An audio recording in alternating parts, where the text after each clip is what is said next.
What's up, everybody? News 19 Nerds here. I'm Avery, and I'm also Avery. yeah, you getting double Avery today. What we're doing here today, we're trying to give ourselves a little review of The Suicide Squad, brought to us by the director James Gunn. Now, Avery, you're new to this. Tell us just a little bit about yourselves. What made you want to come and do this with the News 19 Nerds? Oh man, well, I just wanted to get involved. The nerds were like the first thing that I saw when I got an offer or whatever from the station. I thought that it was really interesting, and I wanted to do Suicide Squad specifically because they're kind of like the bad boys of, like DC Comics and comic book movies in general. And we're kind of the bad men of WLTX, Suicide Squad, WLTX. Hell yeah, dude. Wait, can I cuss on you? Probably shouldn't. But anyway, that's why we're bad boys. But okay, so yeah, if you've seen it, not seen it, we'll try to give you a little non-spoiler review first off. I will say this movie was entertaining and a whole lot better than the first one. Oh yeah, definitely. That was what piqued my interest so much because I wasn't a fan of the original one at all. Yeah, I could tell even just from looking at like the first trailers that came out. Well, when they even decided about all the names that they were bringing in, I'm like, okay, it seems like they might be taking this a little bit more seriously, or they're going to try to really up the ante from the first movie. So then when I saw the trailers drop and seeing just how things were looking, I'm like, okay, this is definitely going to be better than the first one, and I enjoyed it a whole lot better than the first one. I'm not going to just say that the whole first one was garbage, but it just could have been done so much better. And they've talked about how the first director said that WB did a lot of chopping up with it, and it's definitely not vision. Well, the 1-2 punch of the original the David Ayer Suicide Squad and like Zack Snyder's the Zack Snyder Joss Whedon like hybrid Justice League, that came out in theaters. The Justice League has some. The Justice League, I like it. I think that pretty much killed like the DC extended universe as it was going. Yeah. So the fact that they did, like the premise of Suicide Squad enough to go back to it was interesting to me, especially like. Just since it's a lot more creator driven now, the DC universe. When you got like movies like Joker and all those. I don't think like universe building is necessarily like at the top of their list. It's more just about like letting out the product and stuff like that, and letting directors do what they want to do. Right, I definitely get and understand that. I feel like they have some interest in the Suicide Squad more since they gave it to James Gunn, who they seen did such a fantastic job with the Guardians of the Galaxy. And they said, let's just see if we can do that for Suicide Squad, which is interesting when you think about it, because it's kind of a shaky thing. Like, okay, you have the DC universe, which is supposed to be different than the Marvel universe, but you're bringing somebody from Marvel who's the director at Marvel in to direct something like a similar movie. And definitely. Honestly, to me, this Suicide Squad might be up there with how I felt like watching the Guardians of the Galaxy first time. I really enjoyed it. It's just fun. Yeah, James Gunn did a great job with this. Not to get any spoilers, but I'll ask you, who's your favorite character from this movie? I love King Shark. King Shark. I think that it was great. You know who blew me away as an actor? Who I wasn't. Yeah, I know that you're a big wrestling guy. Oh, my boy. Cena, dude. Like he's got chops. Yeah. Is the thing, and I really hadn't seen him in that much where I felt like he was really like doing anything other than just like dumb big guy. And like he had a lot of no spoilers, but there's a lot of tension in his character. I think throughout a lot of people. To me, I definitely say he made this character his own. Like I can't see anybody else as Peacemaker now besides John Cena. Like he did a great job with it. And then when I first saw the trailers and stuff too, and I saw how his costume compared to everybody else, I was like, why his look a little bit, I guess, more campy or like more it's goofy, like old school goofy. But he made it work. And he was great throughout this movie. He's definitely one of my fave. I love Idris Elba's Bloodsport. I don't want to say he carried the whole movie on his back, but he's really essentially a main factor in the movie. So definitely. I enjoyed that. Margot Robbie as Harley Quinn. To me, it's like Tom Hiddleston playing Loki. It's just a walk in the park. She's made she that loves character. that character. Did you like Birds of Prey? It was okay. Birds of Prey was okay to me. Yeah. I thought it was all right.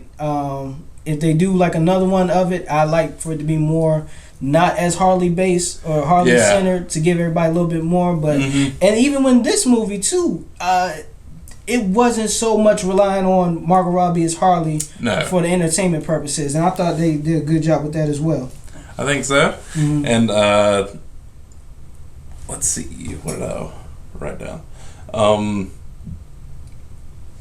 The polka dot man is what's my man's name? I can't remember that actor. What is it? Is it? It's not Fool. No. Where is he? As polka dot man. They don't have him up on here like that. But I know who you're talking about. The Pokemon. I mean, the polka dot man like that. Pokemon man. I don't see it. Whatever his name is, I'm about to look it up again. I thought that was great. The stuff that they did for his motivation to do what he did, I thought that was hilarious. It was like, okay, who even came up with this idea? Very Oedipal. Yeah. But okay, so overall, if we doing non-spoilers, I'm ready to start spoiling this stuff. Okay. What are your overall thoughts of the movie, non-spoiler wise? I think it is, like I said, above all fun, and it's the direction that DC needs to be, and Warner Brothers need to be going in. David, I can't even. I don't even want to try to pronounce his last name. I can't. Dalmatian. I think that's that lets you know about the Pokemon. I mean, Pokemon Man. I can't stop saying Pokemon Man. DC had the Pokemon Man. I don't even know what that is. He just brings out random Pokemon to fight. He just has like a belt that's a bandolier of Pokeballs, and just it would be pretty sweet. DC, if you want to do that, give us our credit. But we got it time stamped, so pay up. Okay, so spoiler review now. Spoiler review. Listen, this movie is awesome. I was shocked. Like, I expected a good amount of people to die, but how they died so quickly, everybody, it kind of blew me away. Who out of the death wise, who death really surprised you, or which death did you enjoy the most, or what was the most craziest death? I mean, I really didn't know. I didn't know that much going in, so I didn't expect Rick Flag to die. That was a pretty hard one to watch. Yeah. Let's see. I loved. It's kind of in the same thing, like close by in the scene, but when Milton. Oh, my boy Milton! Shout out to Milton, man. He was a real one. Oh man! I thought that was really funny. Yeah, they're like, "There's a guy named Milton." Yeah. And then when I watch it, I'm just like, when I look back at it, I was like, "Oh snap! They're not really acknowledging Milton being there with them. Well, they ain't said nothing to him." Then all of a sudden he's just gone. I said, why was he still there? Why was he in the car with them? Why did they put him in harm's way? Man, it got me. What about you? What were your favorites? Death wise, I was surprised that they took out Captain Boomerang. So I know he was one of the bigger characters. Yeah, I guess that's a shock factor too, because it was just like. And he was one of the best parts of the first one. Yeah, I enjoyed him in the Jack first Courtney. one, and just like to go off like that. And then I thought to myself, I was just like, well, I guess we won't see him in any Flash movies now. Yeah. So I was kind of upset about that.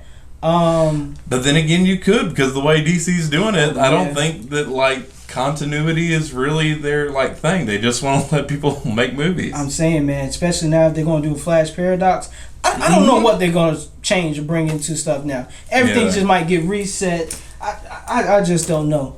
But definitely Rick Flag was the one that surprised me the most, because when he was facing against Peacemaker at the end, I was just like, oh, don't you do it? Don't. They better not do it. And then how he died with just a shard of like from the ceiling or something like that into his chest. I said, oh. I had to grab my chest. I was hurting for him. Yep. And I enjoyed Rick Flag a whole lot more in this movie than I did the last movie too. Oh, definitely.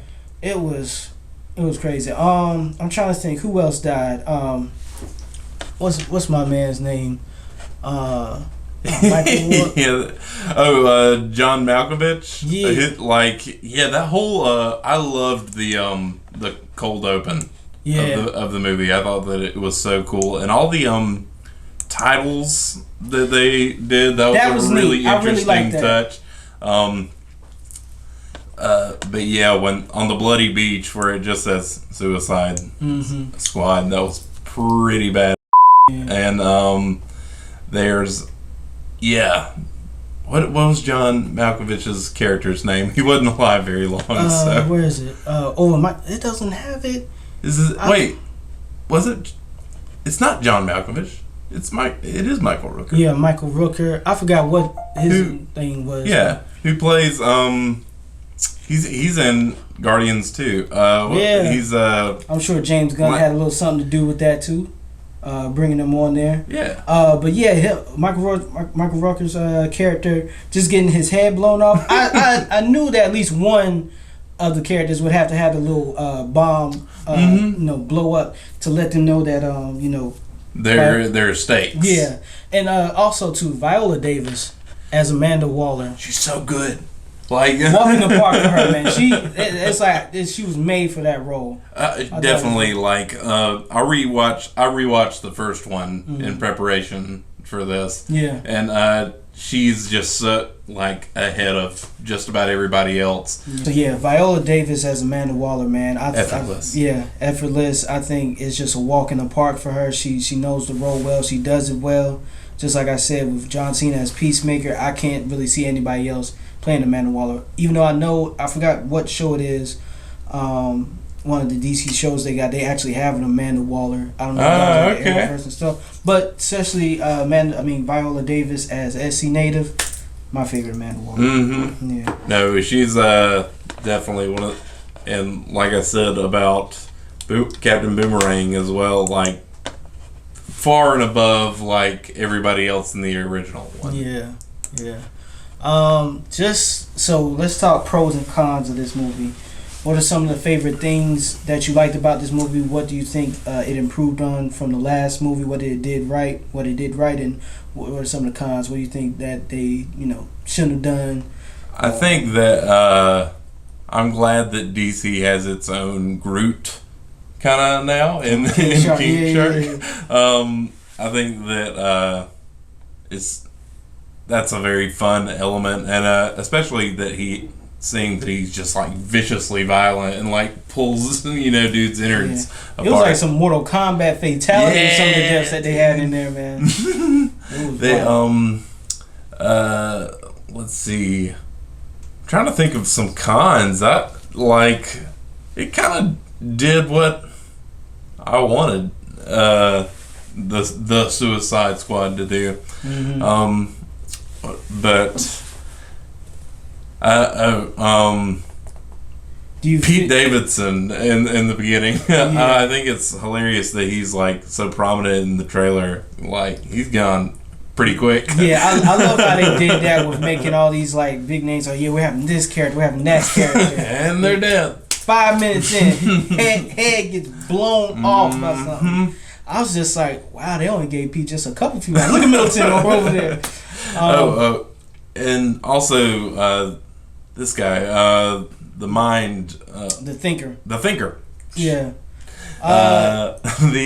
He didn't do too much in the movie, but I was okay with that. But a better villain than like Enchantress. Absolutely. Like he's just kind of like, ooh, spooky, but nothing. Yeah. Empty. And speaking of villains, as we've seen in the trailers, kind of got this surprise. They brought Starro into the movie, and I don't think we've ever seen Starro in a live action part before. And the fact that they made a giant starfish with an eyeball like in the middle and made it like this epic, awesome thing. I got. Yeah, like the comic relief character goes, they got a kaiju in here. It's such a great moment. I think somebody said what was so funny, it was either in the trailer or in the how they did in the movie when he said we have a giant kaiju, and then they focus on Idris Elba because since he was in Pacific Rim battling the kaiju, I thought that was funny. Yeah, it's a good little visual gag. Yeah. So, how do you feel about movies now? With you have the option to see it in theaters, you have the option to see it at HBO Max. Did you see this at home or saw it in the theater? I saw it at home. I've got HBO Max, and this, I think I would definitely go see this in a theater. Yeah, I think it would be worth it to see, like we said, the whole kaiju element on a big screen, and just to have a little bit more detail on all of those action sequences. But I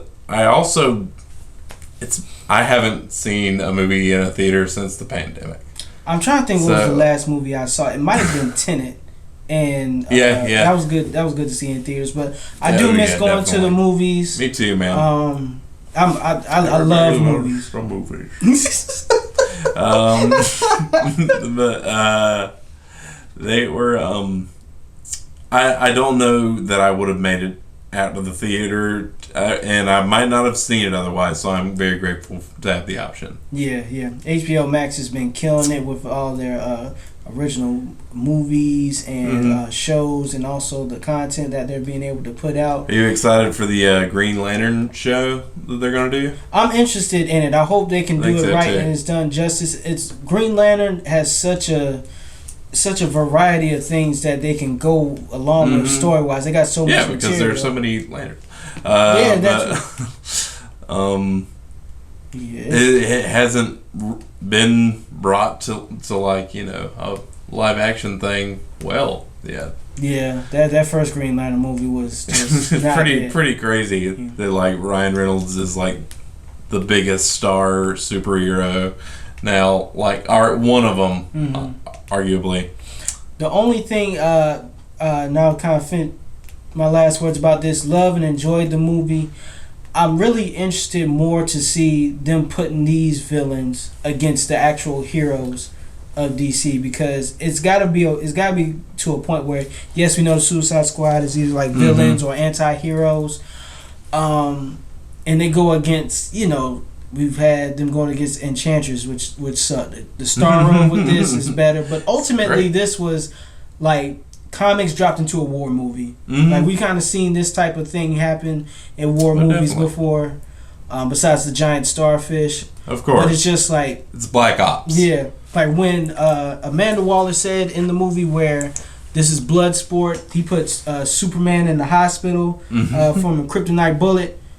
Okay, now you tease me. I need to see some type of interaction between Bloodsport and Superman now. He would, I don't know. How do you think he would work with like Cavill? How much longer has that guy got? See, I don't know, and it's just this, like we talked about before, about where exactly is the DC extended universe going? Are they just putting out random movies? I think it might be connect things more often, because we know we got the Batman movie coming out. I'm trying to think if there's any other projects that's really in the works. But, I mean, just to my point, I want to see these villains go against, like, the heroes. Like, when we saw in the first Suicide Squad, actual, like, Joker and Harley kind of having some type of interaction with Batman, it was only for, like, just a few minutes.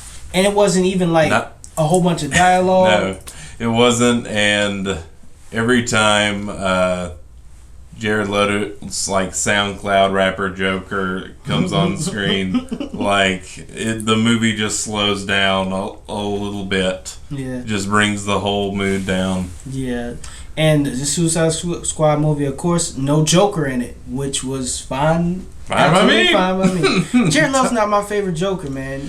He's really not.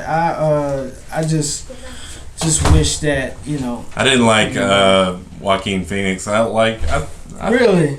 Nah, not really, man. I just feel like it's already been done by Jack Nicholson and Heath Ledger. Like, you're not going to improve on those. Yeah, it's hard to do unless it's like you gotta have a whole different take of Joker compared to like which and all like Joker the movie was just Taxi Driver. Yeah, except that's all it with was, a clown honestly. Makeup guy. It was good. I still enjoyed it though. I really did. Yeah. But yeah. So I mean, to finish this out, man, because we could be here all night talking about Suicide Squad movie and DC and all that stuff. Overall, you enjoyed the movie? Yes, of course. I would recommend it. Yeah. 5 out of 5. Yeah, I say that too. 5, maybe 4.5 out. Yeah, I was about to say it's not a perfect movie. If there's an extended cut out there, I'd watch it. If they had another hour and a half of this movie, that would be awesome. If they had like a Gunn cut, or something that was like 4 hours long, but in a dumb aspect ratio. Yeah, and I honestly, I feel like it probably won't even be too much more they shot because it seems like DC really, like let James Gunn do what he does. It's definitely not like how Joss Whedon was with like the Justice League and the Zack Snyder thing where it's a Frankenstein movie. Yeah, it was crazy. But anyway, we've been News 19 nerds, Avery and Avery. What's up? If you want to check us out, you know where to find us: YouTube, Facebook, Instagram, Twitter, WLTX website. We're here, baby, and we still coming strong. Check us out. Like, comment, and subscribe. Peace.